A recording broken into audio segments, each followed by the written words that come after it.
Welcome sa Tagalog Manhwa Recap.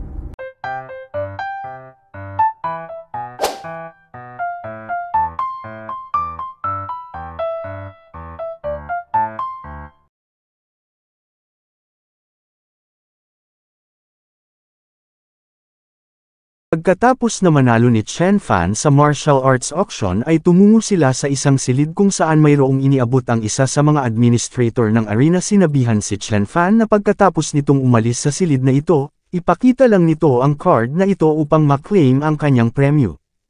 Pinulot ito ni Chen Fan at agad na lumingon sa master. Ngayon turn na raw nito. Sinabi ng master na sa ibang lugar na lang sila mag-usap. Lumipat ang eksena sa isang partikular na building kung saan kinumutan ng master si Jiang Feifei. Sinabihan si Chen Fan na nung ang 7 greatest sects ay umatake sa Earth ang akala niya ito ay nakatakda ng mamatay ang Earth ay babahain ng dugo, kaya kinuha niya agad si Feifei. Isinamang umalis ngunit sumagot lang si Chen Fan na sabihin na lang nito sa kanya agad kung nasaan si Anya. Sinabi ng master na marahil alam na nito ang patungkol sa special environment na mayroon ng Eternal Darkness Planet. Gayunpaman sa paglipas ng panahon, ang spell formation na nakalatag dito ay unti-unti nang nagkakaroon ng mga butas at sa kasalukuyan ito ay nagbabadya ng mag-collapse. Ito ay nangangailangan ng spiritual power mula sa mga immortal world upang ma-repair. Ngayon ang tanong, paano ba mare-repair ang isang spell formation na nangangailangan ng matinding volume ng spiritual power sa isang planetang walang tinataglay na anumang spiritual power?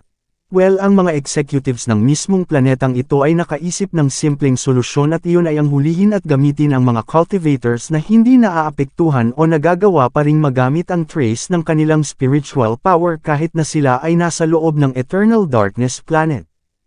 Ikinwento ng master ang isa sa eksena mula sa kanyang alaala kung saan nakita ni Feifei mula sa TV ang paghuli kay Anya at ayon pa sa balita, ang lahat ng mga nahuling immortal cultivators ay gagawing sentralisado, magmimistulang alipin, gagawin ang kahit na anong bagay na ipapagawa sa kanila.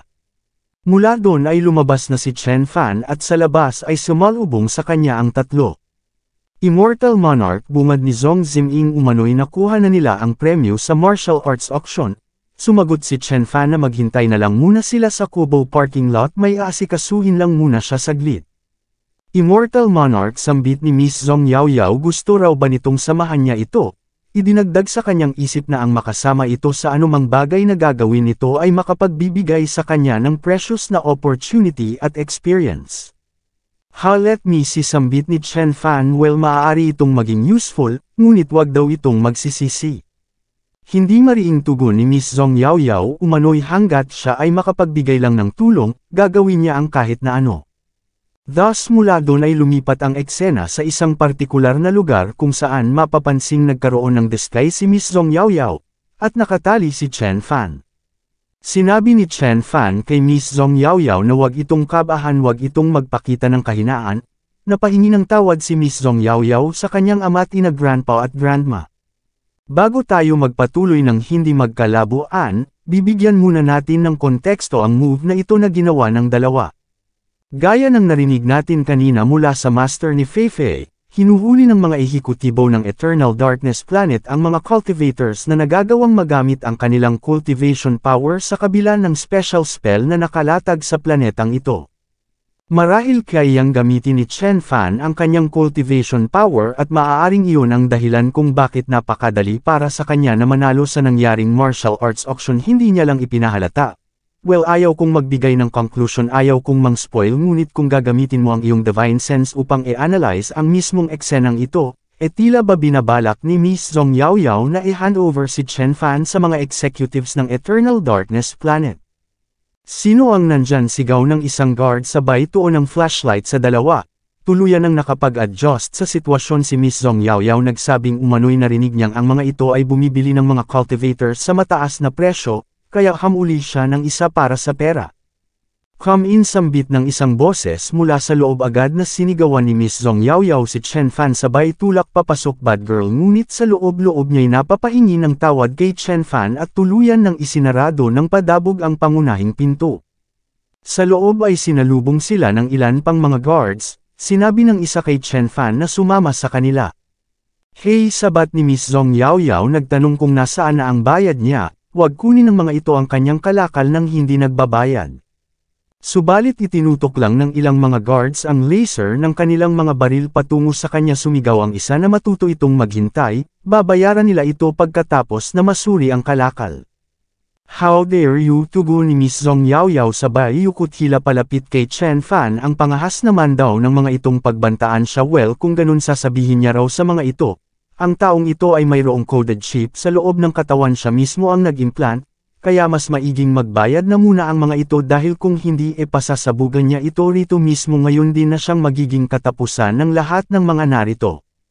Hindi sigaw ng mga guards. Ano, tugon ni Miss Zhong Yaoyao, ano, gusto raw ba ng mga itong subukan?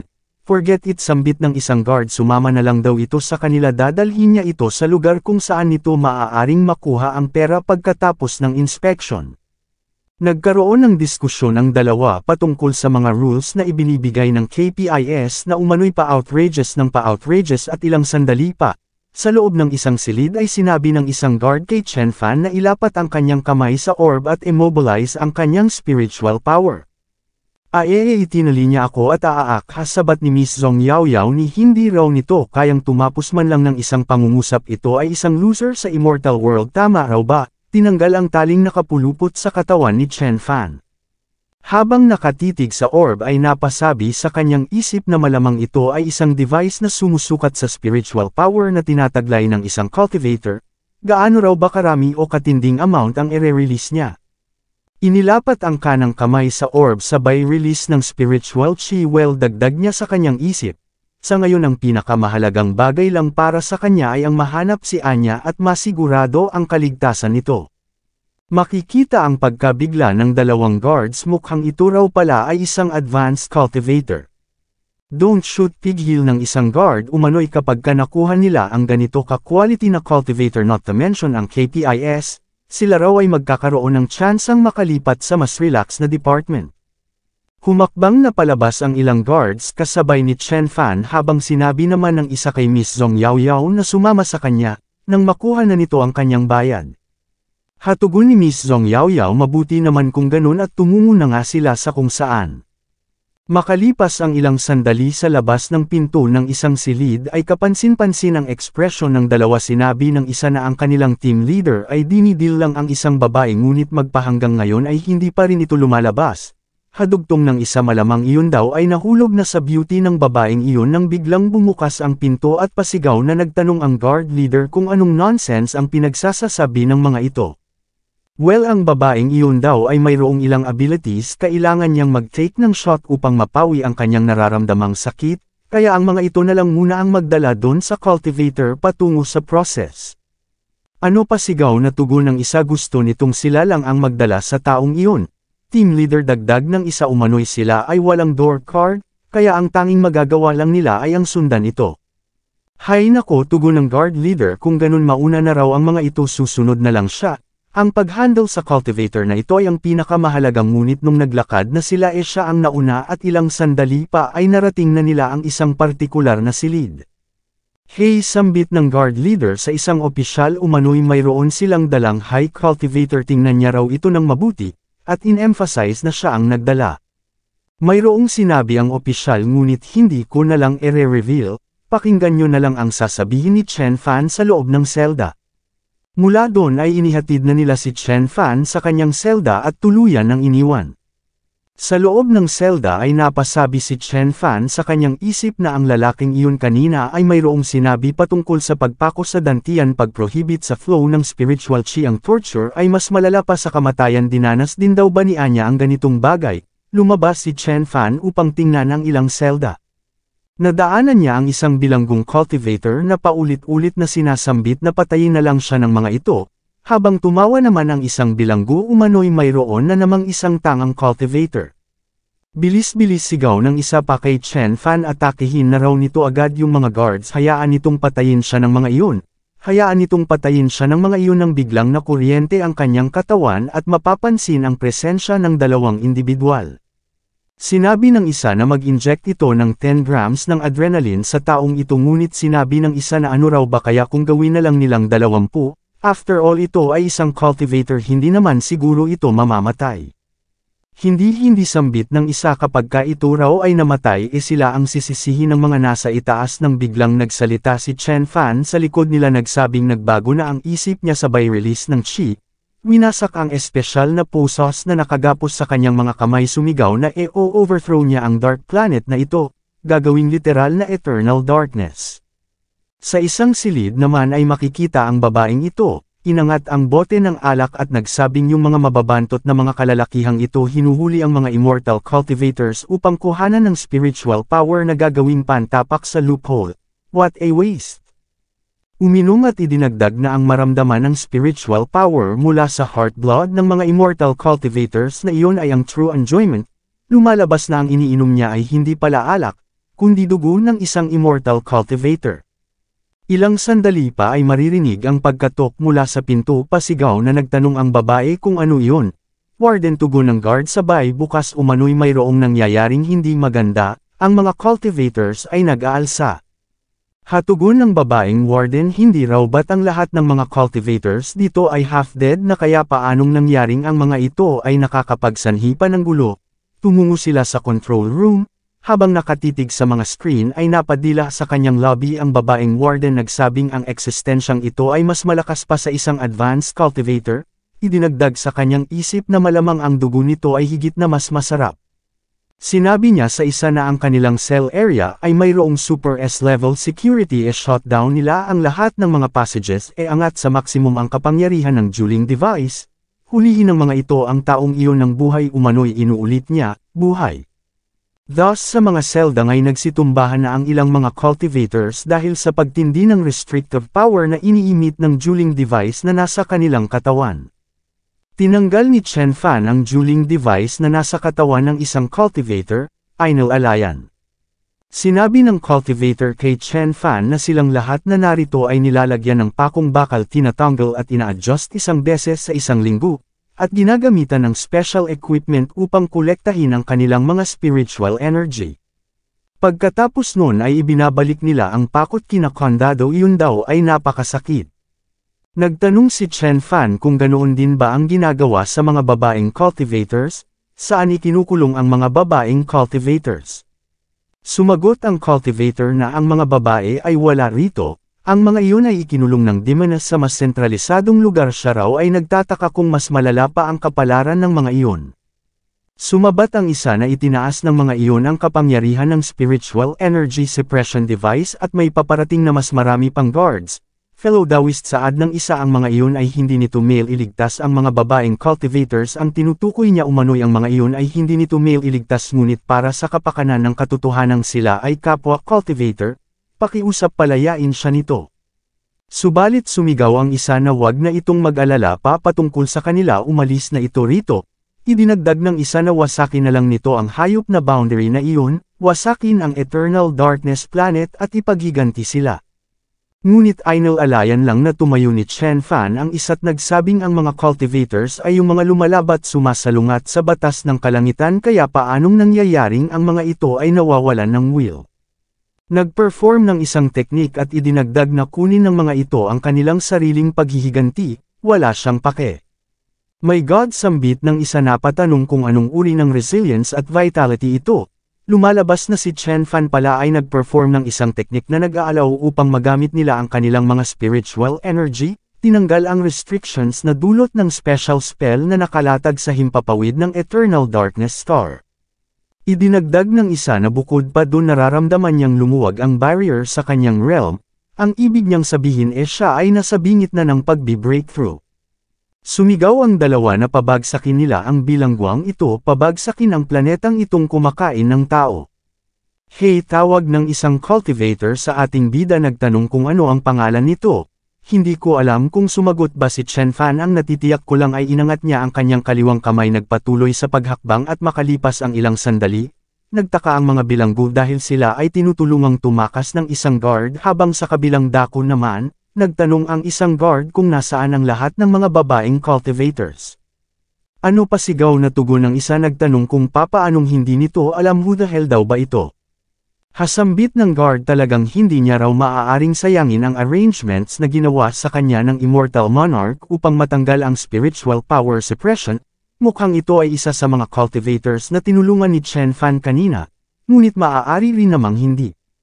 Sa kabilang dako na may binigyan ng ilang swipe ni Miss Zhong Yaoyao ang kanyang kudyapi, nagpaputok ang ilang mga guards.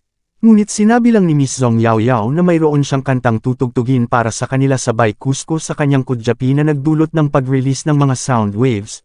Tumilapon ang mga guards. Hasambit ng isang cultivator, napakaganda na raw ng pakiramdam niya ngayon habang napatanong naman ang isa kung ito na ba ang Xianzi na tumungo rito upang magligtas sa kanila. Agad na lumapit sa dalawa si Miss Zhong Yaoyao, nagtanong kung saan ikinulong ang mga babaeng cultivators. Sumagot ang isa na sa tingin niya alam niya ituturo niya raw rito ang daan at tumungo na nga sila. Sa harap ng isang selda ay sinabi ng lalaki na mayroon lang iilang babae rito kaya malamang narito raw silang lahat. Pagbukas ng selda ay kapansin-pansin ang reaksyon ni Miss Zhong Yaoyao habang sa kabilang dako na may pinagtatatagpas ni Chen Fan ang lahat ng kanyang madaanan. Isang advanced cultivator, sambit ng warden sa malakas na boses na siyang naging dahilan upang mapalingon si Chen Fan sa direksyon nito. Nagsabing hindi niya ito sasaktan hanggat mag-behave lang ito ng maayos, ibibigay niya ang anumang gustuhin nito. Maging ang buong bilangguang ito ay maaari niya ring ibigay at ang kanyang laman ay magagawa rin itong ma-enjoy.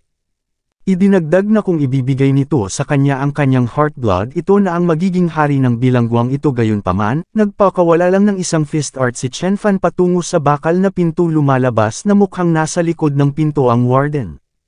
Hasambit ng warden umano'y nagawa nitong mayanig ang pintong mayroong kakayahang ipawalang bisa ang spiritual power. How powerful?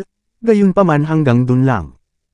Umano'y ang pintong ito ay nasa ilalim ng double restriction ng Eternal Darkness Star Formation at mga equipments na narito, kaya ang pinakamalakas lang na kapangyarihang ma-exert nito rito ay hanggang sa Jindan level lang, na nangangahulugang hinding-hindi nito mababasag ang pinto. Kaya ano raw ba kaya kung maging kanya na lang ito? Kanolback ni Chen Fan ang sinabi ng warden kanina, hasambit niya ang laman nito ay maaari niyang ma-enjoy. Of course, tugon ng warden sabay bigay ng imbitasyon, maaari raw nitong magamit ang kanyang katawan sa anumang paraang gusto nito, maaari niyang ma-fulfill ang lahat ng mga fantasies nito. Okay, tugon ni Chen Fan, kung ganun pupunta siya upang i-claim ito, sabay perform ng isang fist technique agad na nagpakawala. Basag ang pinto na siyang ikinagulat ng warden, no way, saad niya napamura sabay labas ng 2 baril. Gayunpaman sa isang kisap matay nasa harap niya na si Chen Fan, agad na hinawakan sa magkabilang kamay, pinilipat na siyang naging dahilan upang mabitawan niya ang 2 baril, na pangiwit tumulo ang luha sa sakit. Inilipat ni Chen Fan ang kanyang isang kamay sa leeg ng warden, nagsabing mayroon pa siyang maraming paraan upang e-enjoy ito na hindi nito gugustuhing maranasan. Sabihin nito sa kanya nasaan ang mga babaeng cultivators. Ano mga babaeng cultivators? Maang-maangan ng warden, umano'y walang mga babaeng cultivators dito. Kung ganun, tugon ni Chen Fan, ito ay useless. Hindi sambit ng warden, maaari niya raw itong dalhin sa babaeng iyon. Nagtanong kung sino ang hinahanap nito, maaari niya raw itong dalhin sa lahat ng mga bilanggo. Siya ay useful nang biglang dumating si Miss Zhong Yaoyao kasama ang isang babae. Makikita ang reaksyon ni Chen Fan sa kanyang pagmumukhay, mababakas ang aura ng pag-asang makikita niya na si Anya nang biglang nagsalita uli si Miss Zhong Yaoyao. Hindi immortal monarch Chen, saad niya umano'y sa lahat ng mga babaeng cultivators na narito ay wala ang hinahanap niya. Gayunpaman ang warden daw na ito ay kinukolekta ang heartblood ng mga babaeng cultivators na narito upang inumin bilang tonic. Hasambit ni Chen Fan sa warden, so ito ay nagsinungaling sa kanya, deserve nitong mamatay. Hindi tugon ng warden, pakiusap, makinig ito sa kanya, kinuhanan niya lang ng dugo ang mga iyon. Ang mga iyo'y hindi niya inabuso. Umano'y ang ginagawa ng ibang mga wardens ay higit na mas malala, yung pinaka-vicious at perverted na maaaring maisip ng mga kalalakihan sa mga kababaihan. Ang mga iyon ay ginagawa ng ibang mga wardens. Immortal monarch, saad ni Miss Zhong Yaoyao, ito raw ay nagsasabi ng totoo, kaya kapag hindi sila nagmadali maaaring anumang oras si Anya ay, Anya, sabat ng warden, alam niya raw kung nasaan ang babaeng iyon, sasabihin niya raw dito, wag siya nitong patayin. Sabihin mo na, sigaw ni Chen Fan sabay bitaw at tulak papalayo sa warden.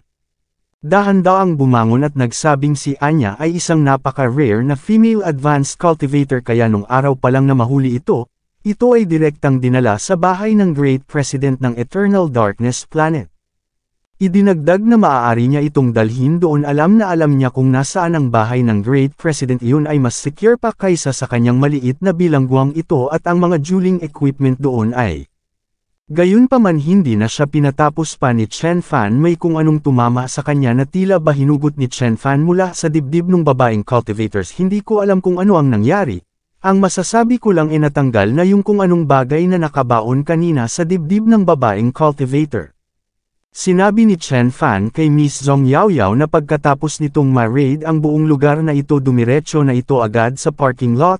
Ano sambit ni Miss Zhong Yaoyao, nagtanong kung mag-isa ba itong pupunta doon, pakiusap hayaan siya nitong makatulong, since ang president na iyon ay mahilig sa babaeng cultivators maaari raw na siya naman ang i-escort nito doon.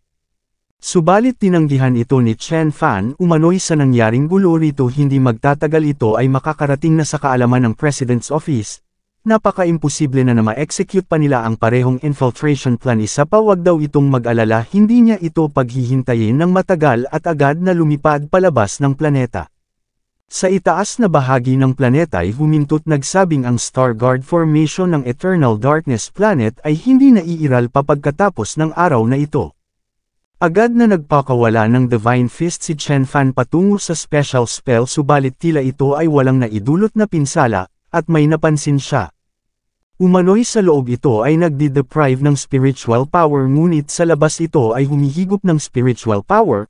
Kung sino man ang lumikha sa Great Formation na ito raw ay mahusay.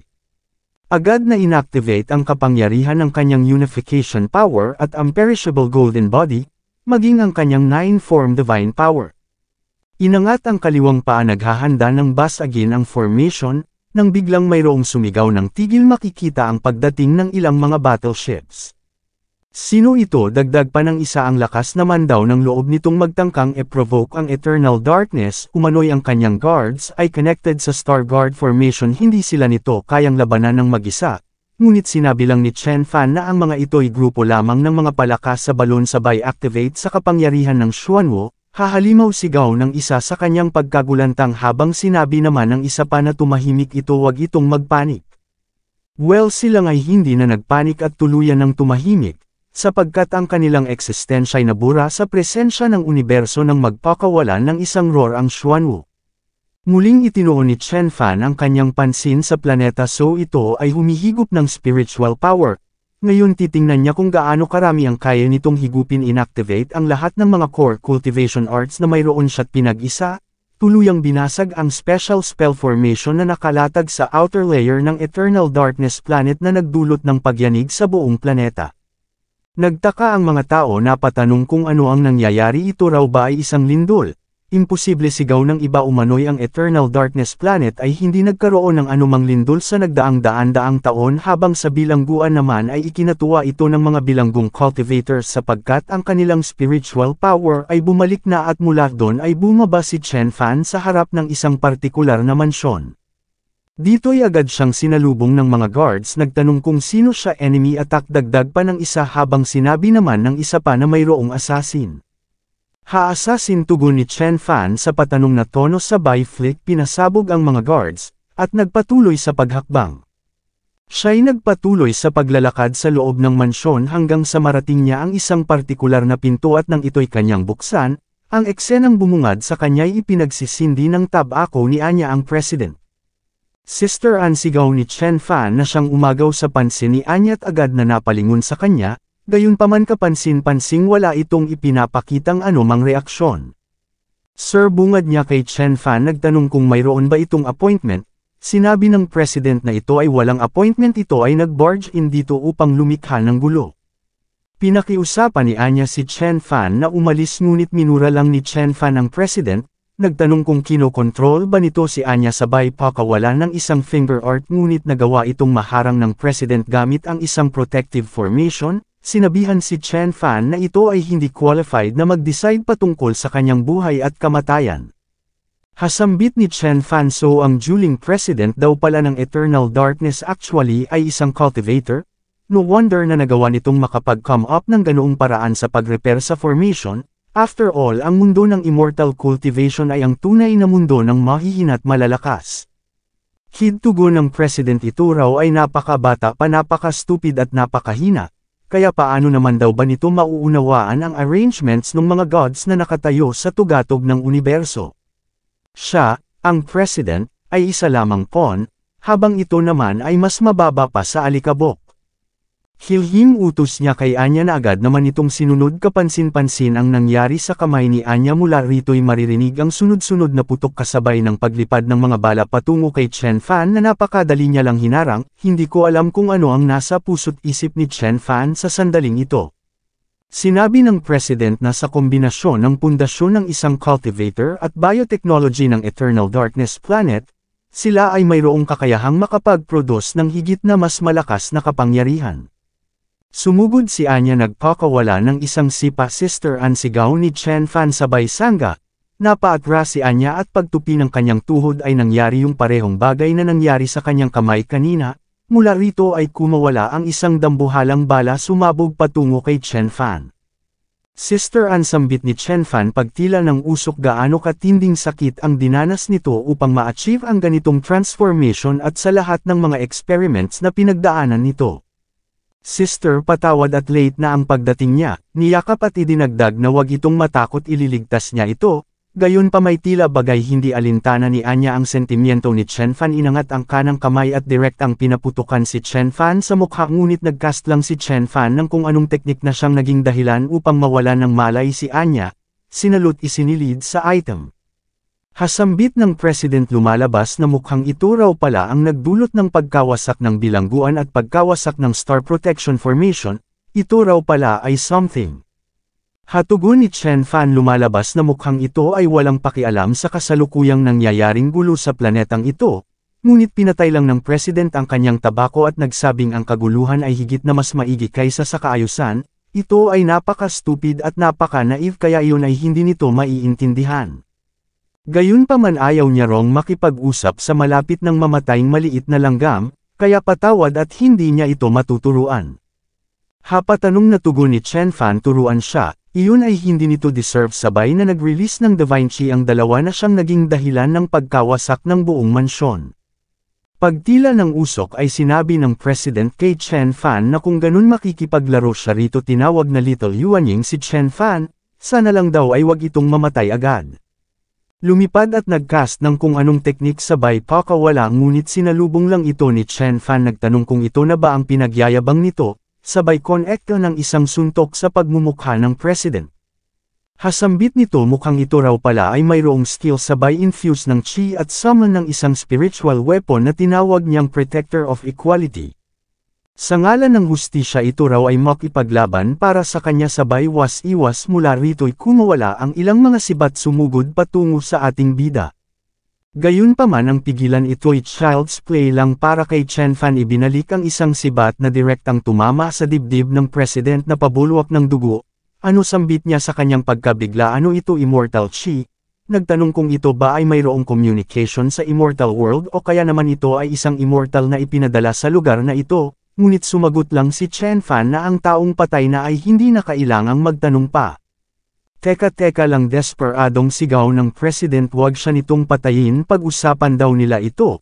Ngunit sumagot lang si Chen Fan na gusto niya na itong mamatay sabay hawak hila at disconnect sa kanang braso ng president sinundan ng isa pang tadyak, bumulusok pa ibaba. Nakapagsalita pa ang kumagsinabihan si Chen Fan na since ito ay mayroong immortal energy malamang ito ay mayroong koneksyon sa immortal world kaya pakiusap tulungan nito ang kanyang master. Hatugon ni Chen Fan master nagtanong kung sino ang master nito, sumagot ang president na ang kanyang master ay ang top saint son in waiting ng Purple Sky, mukhang ang tinutukoy niya ay si Yang Zuan. Hatugon ni Chen Fan sabay diin ng paa sa pagmumukha ng president para sa kapakanan ng Holy Sun Competition ang taong iyon ay hindi nagdalawang isip na magsagawa ng mga human experiments dito sa Eternal Darkness Planet.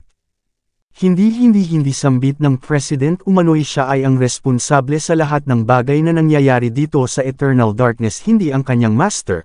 Ang kanyang master ay isang taong mayroong mabuting puso kaya kapag natulungan nito ang kanyang master at iyo'y tuluyan ng maging isang ganap na Holy Son, maaari itong humingi ng kahit na anong reward. O ganoon ba tugon ni Chen Fan sabay diin pa, oo sambit ng president kahit ano pa ang gustuhin nito nang bigla na lang sumabog ang kanyang physical na katawan. Nagawang makasurvive ng kanyang core, hasambit ni Chen Fan sabay dampot sinusubukang tumakas.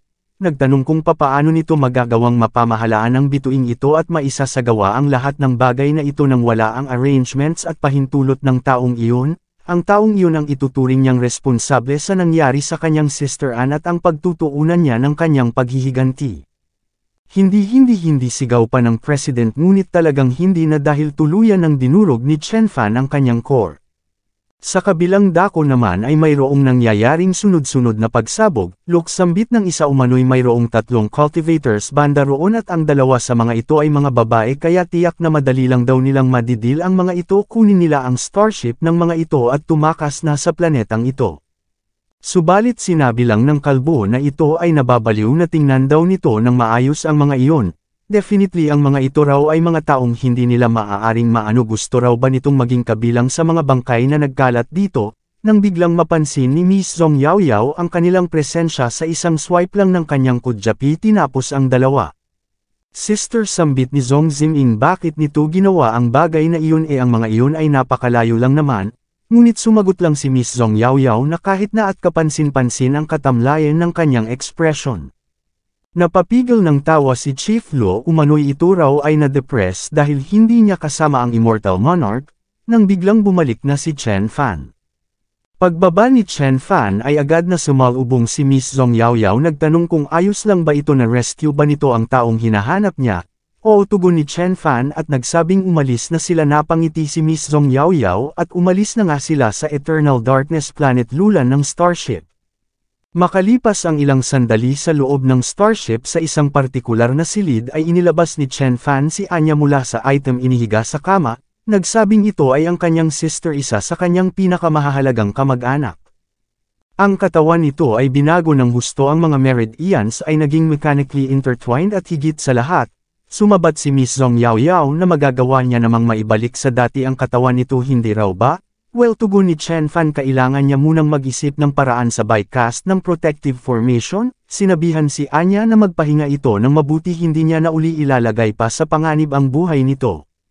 Mula doon ay lumabas na ang 2 tumungo sa kabilang silid kung saan maririnig ang pag-alingaw-ngaw ng boses ni Zhong Ziming.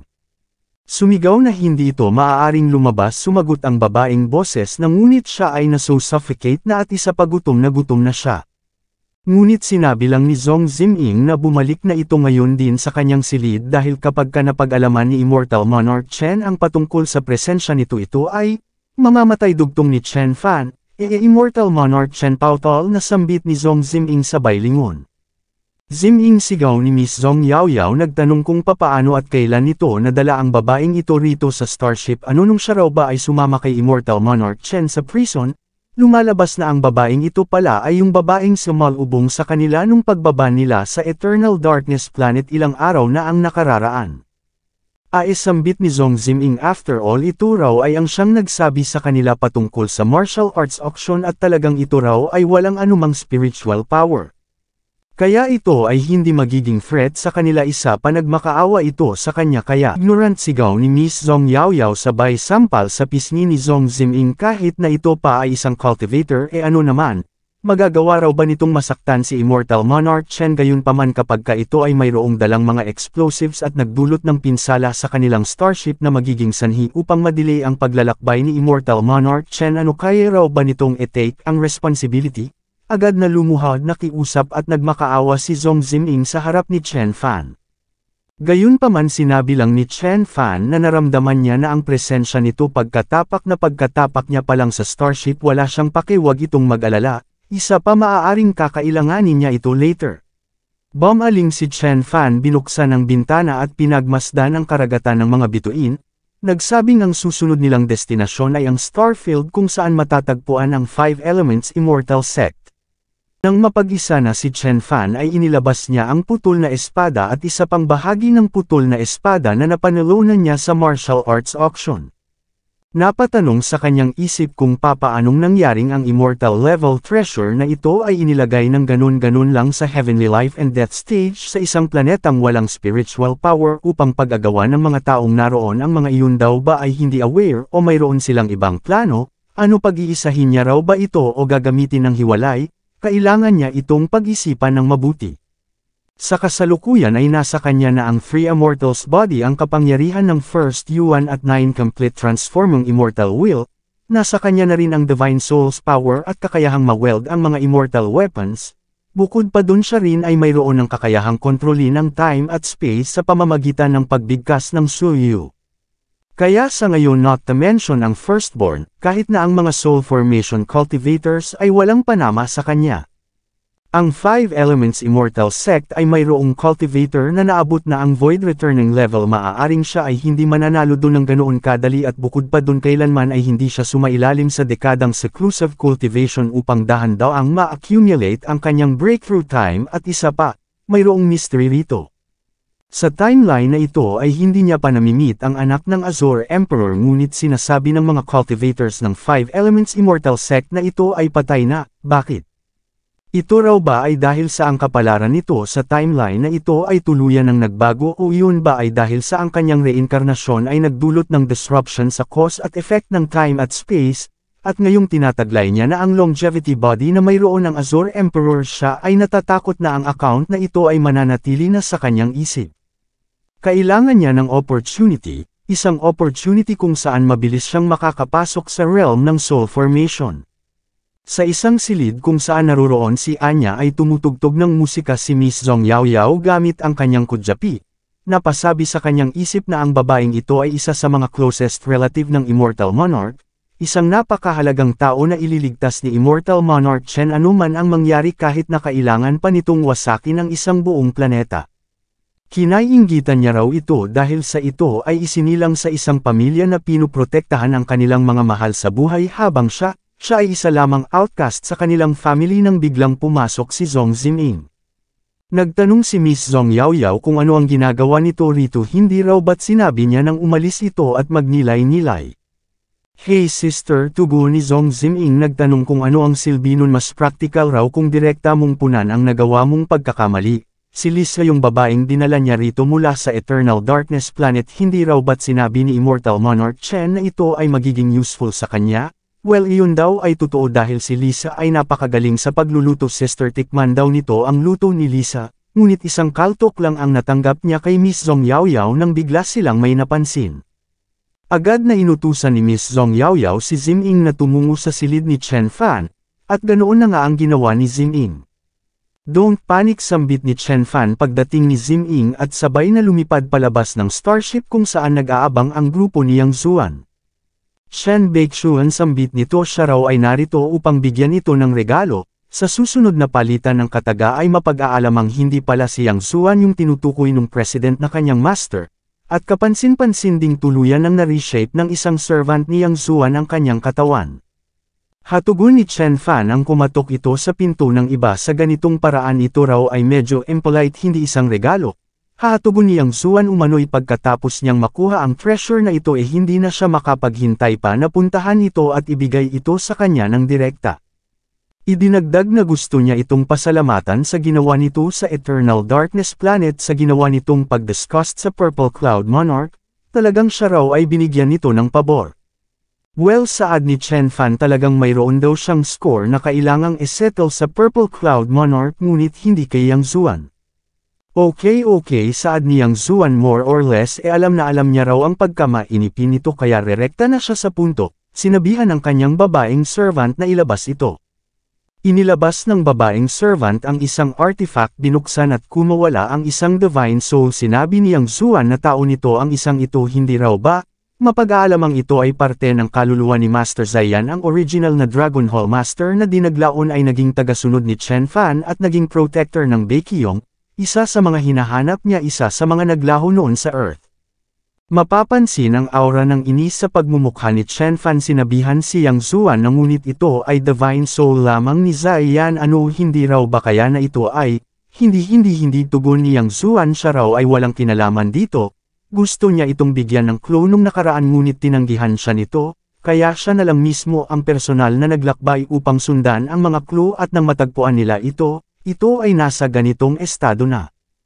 Ang kaluluwa nito ay napakahina na ng madatnan nila, Gayunpaman siya raw ay naniniwalang alam na nito kung ano ang gagawin patungkol sa bagay na ito sabay extend sa kaliwang kamay upang kunin ang artifact mula sa kanyang babaeng servant. Idinagdag na whether reshape man nito ang katawan nito o gagawa ng bagong katawan, bilasan nito sabay hagi sa artifact patungo kay Chen Fan. Salamat saad ni Chen Fan subalit mayroon pa siyang mahalagang bagay na kailangang gawin. Ayaw niyang mag-participate sa gaganaping competition ng Purple Heaven Holy Land nito, at no way na siya ay magiging servant ng sinuman. Hatugon ni Yang Zuan kung nilo-lockdown nito ng ganito ang Purple Heaven Holy Land ito'y nangangahulugan lang na mayroon itong mas malakas na backer, na mas lalo lang nagpatindi sa kanyang urge na magkaroon ng friendship sa pagitan nila.